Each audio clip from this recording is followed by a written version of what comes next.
Good afternoon, welcome to the Anglia exams. My name is Lisa, I'll be your examiner for today. This is an examination for the C2 Masters Level Certificate. Could you please tell me your name and your candidate number? Sure. My name is Sebastian Bosma. My candidate number is 01496. Thank you, Sebastian. Can I just have a look at your card? Sure. Thank you. Okay, thank you very much. So we're going to start the exam. There's three parts to this test. Task one will be a general introduction and warm-up. Sure. Perfect. Okay. Let's get started. Okay, let's get started. So, Sebastian, tell me a little bit about yourself, your background, your personal details, and any education experience you've had. Sure. I'm from the Netherlands, and I'm from a town called Wierden. It's in the east of the Netherlands, near the German border. I went to secondary school to a city called Almelo. It's not far from where I used to live. And I used to do A-levels there, and I passed my A-levels there, and I went on to university in England. So I came over to England, 5 years ago. Okay, so what age were you when you came to England? I was 19 years old when 19. I came here, yeah. Tell me a bit about your school experience. Was it a positive experience at school? I think the school, what it really, because the people you are with makes your experience well, and of course the level of teaching you get at a secondary school. And my secondary school was absolutely fabulous. I had a very good time, and my grades were okay, it's good, but I had also a very good time with my friends. So that whole experience makes it then worthwhile and very memorable. Okay. So, tell me then about your experience coming to this country and having an education at a university academic level compared to... Yeah, it's actually funny. I started at university in the Netherlands, but my level of English wasn't good enough back then. So I decided, well, where can I learn English best? And I thought, well, going to England would enable me to learn the language at in a better way with English people here, and the education here, and definitely at the college where I went to was at such high level that it really helped me improve my English. Okay. Would you consider relocating to another country in the future for a different job, maybe? Definitely. I mean, I was 19 when I moved to England here, and that was a step which was big, but not big enough. I would love to go to even further, maybe America is where my dreams were. What would you do in America? Well, I think California would be my favorite place because of the industry there. There's a lot of big businesses there, and definitely in, for example, Silicon Valley, near San Francisco, which is a booming place for businesses and digital businesses and online businesses. So I would love to go there. And the other factor, which the reason why I would like to move there is the weather. Okay. Because the weather here in England is just... It's fantastic. Well, fantastic in the summer, the few days we have, but not fantastic in the winter. So learning English obviously is going to support your future as well as an international language, being able to move around the world. Is that why you've chosen English? That's correct. I think English is the global language, and therefore if you know your English very well, you can work wherever you want, because the first language would always be, wherever you go, English. Okay, lovely. Thank you very much, Sebastian. Okay, so we're going to move on to part two now, the tasks. I understand that you've seen two possible readings to talk about. Which one would you like to talk about? I'd love to talk about the stuff article, the or stuff and self-storage. Okay, lovely. Thank you.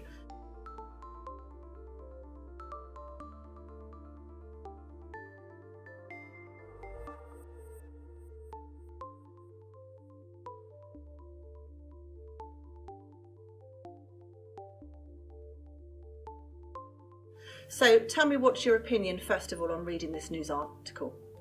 Well, it's correct to see that people have more stuff, and I think it fits with the age, where I mean the age as in the century which we're in at the moment, where I think it's easier to buy things. There's more shops, and definitely now with the internet, which it makes it even easier to shop. I mean, if you look at Amazon alone, how easy it is with a one click away from a purchase.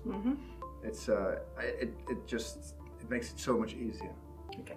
Do you have a lot of stuff, Sebastian? Are you a person who I'm not hoarding a lot, but I do have a storage place, to be honest, and you know, houses are very small here in England, so it's not like you have a lot of space in the loft or something to put all your extra stuff there. So therefore, I rent a self-storage unit. Okay. Not far from here, and I've got my main boxes with stuff, old stuff, and you know, from the past in there, so it frees up the house. Okay. In the article, there was a statistic that in 1930, a woman only owned 9 outfits, whereas compared to nowadays, she owns 30 outfits. As a man and dressing well, what do you think now about men and consumerism and buying too many things and clothes and accessories? Would you agree that it is trebled in that period of time, or do you think men buy Well, I don't less? know what the statistic, because they didn't give me the statistics, of course, for men.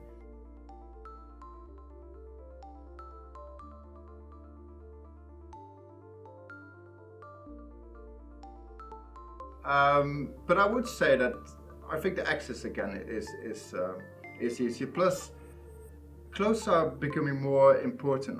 You know, in general, I would say. I mean, you see a lot more advertising. You see a lot more on the television, on the internet, and it's easy to get the stuff too. It's easy to go shopping. But again, I don't know what the exact statistics are on men owning more stuff. But you know, if I look at myself, I own quite a lot of clothes, so maybe that would be the same for other people too. Okay. What do you think about us being a throwaway generation? For example, people buying clothes. It's become much easier to buy more products cheaper with the likes of Primark. Exactly. You can buy 6 t-shirts for £3. The quality is low, you can throw them away after 3 months, and we have become a throwaway society. What do you think about that? I can, you know, I agree with that. I think beforehand, you know, back in the 30s, as the article also suggested, you know, women only owned a small collection of clothes, and I think that's because they didn't have this massive production lines, and they didn't have the transport, because nowadays all the clothes get produced outside the UK, and the prices are much lower there, which makes it much more accessible for people to buy them at a lower price. So therefore, yeah, I think people, like you say, you know, with the Primark being there, they buy stuff at a very low price, and when they don't want to wear it anymore, I think it's more a fashion rather than a necessity, which it was in the past. And the whole fashion thing, when something goes out of fashion, they replace it by something else, which is very cheap to replace it with. So it's a very, yeah, it's too easy to do. Okay. So what do you think the impact on society is if we're a throwaway society? What's the wider impact around the world? Well, I think it's an environmental impact to start off with. You know, I think it's firstly we're overproducing, which means that we're buying more stuff, and because we're buying more stuff, we need to throw away more stuff. So I think that creates a huge issue around environmental issues. Sebastian, can you tell me how much advertising influences what you buy? I think a lot. Like I said earlier, you know, with the television being there, accessing younger people, you know, if we talk about the younger generation, accessing them through different channels, that has a huge impact with, you know, on people, on children, on adults, on everyone really, because the power of advertising maybe reflects how many clothes are sold and how effective this is. And of course, the statistics are not given in the article, but I presume that this has a huge impact on the consumerism of people. Okay, Sebastian, that's the end of task 2. We're now going to move on to task 3, where we'll have a discussion and debate about the subject. There's 2 choices, A or B. Which one would you like to choose? A. Okay, and I will read statement 4 for you. Statement 4 is everyone should get a university degree before starting a career. What's your response to that?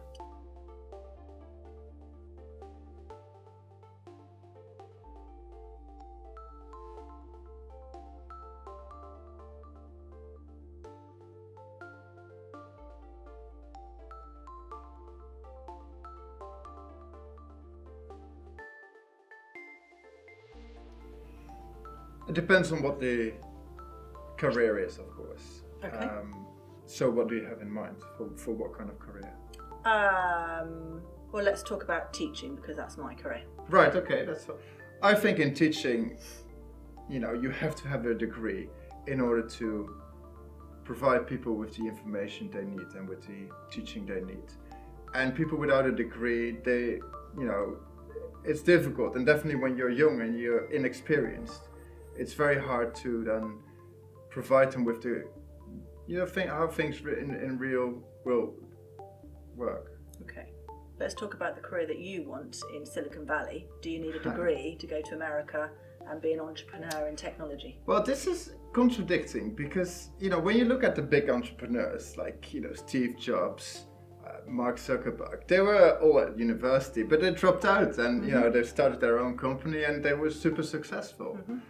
Now, I don't say that everyone should, drop out of college and go and build their own company, but I do think it does say something about society, that it is possible to start with nothing and to build this, a company. However, for certain jobs within the company, I think you need to have a degree because it will give you a certain level in life and also a level into knowledge and the way how you research things and how you come to conclusions about certain things. University, because I'm at university, I can say this now, it teaches you certain values which really helps in the rest of your life. However, the specialization on this might be, people might have a degree in a certain subject but might go on to something entirely different. Mm-hmm. So the career might change, but those values which you learned during your university years, they're still there, and those are, just as key as all the other bits. Okay. What do you say, where previously maybe the top 5% of academic students went to university, but now more like 25% of students are going to university? Do you think that university qualifications have been diluted because people are doing a degree in armchair science or a degree in... I think diluted is the wrong word. I think it's more available. Mm-hmm. I think it's, it's more accessible to go and go to university and study for a degree because, the government is helping us with a loan.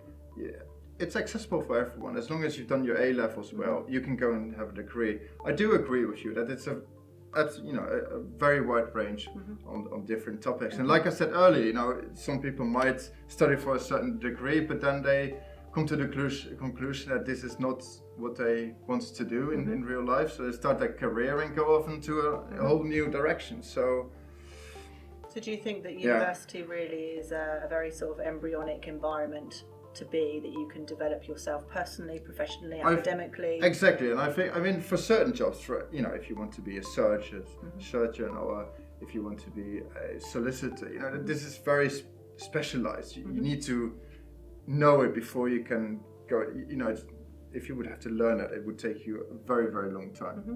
How do you feel about, obviously in this country, students coming out of a 3-year degree course with a £47,000 debt, depending on the subject they've done? If they've done a high-level academics unit of £9,000 a year, coming out at 21 in debt with no prospect of getting a job in that field and working in Costa Coffee within 4 years?